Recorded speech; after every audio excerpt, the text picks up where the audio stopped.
Jadi sebenarnya isu anti korupsi itu udah mendarah di hidup saya sebenarnya. Karena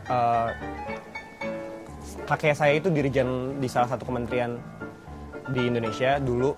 Waktu saya lahir pun beliau masih cukup punya power, masih sering dikawal foreigner dan lain-lain. Dan kakek saya itu sayangnya menurut saya saya tidak bisa mencontoh kakek saya sepenuhnya, karena misalnya kakek saya itu punya 7 anak, di mana 6 diantaranya itu bekerja di lembaga hukum, mulai dari di Depkumham, terus di pengacara, panitra, hakim, ayah saya jaksa.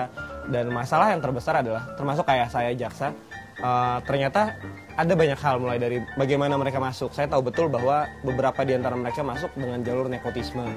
Dan kemudian bagaimana keluarga saya, misalnya bagaimana orang tua saya itu bisa beli kendaraan, bagaimana mereka bisa beli ini itu, ayah saya khususnya, itu juga saya tahu, dan itu yang terjadi.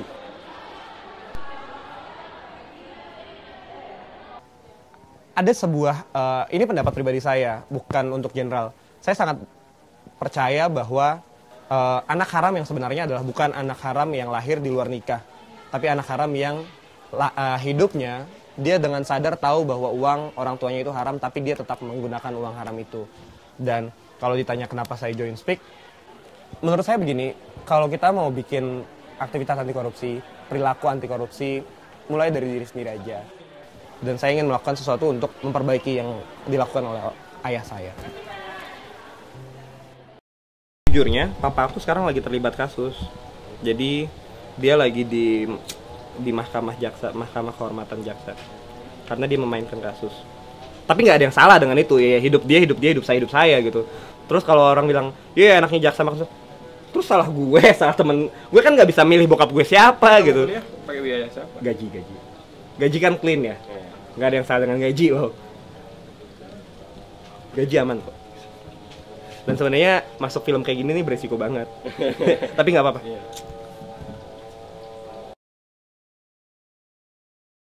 Bukan nyari, jadi terpanggil buat ikut organisasi anti korupsi, dan dari banyak organisasi yang aku datengin dan banyak perkumpulan itu banyak yang justru concernnya ke aksi dalam arti demo.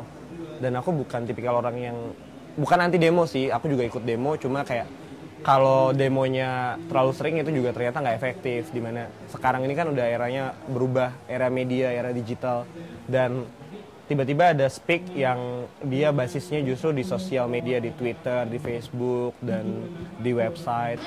Pada akhirnya belum kemana-mana, jadi semua riset yang saya lakuin itu lebih ke riset online gitu, kayak yang ini pergerakannya begini, dan belum pernah gabung manapun. Jadi pertama itu langsung ke Speak aja, dan kebetulan emang Speak waktu itu masih belum sebesar sekarang, waktu itu masih sekitar 10-20 orangan, jadi memang masih sangat diterima.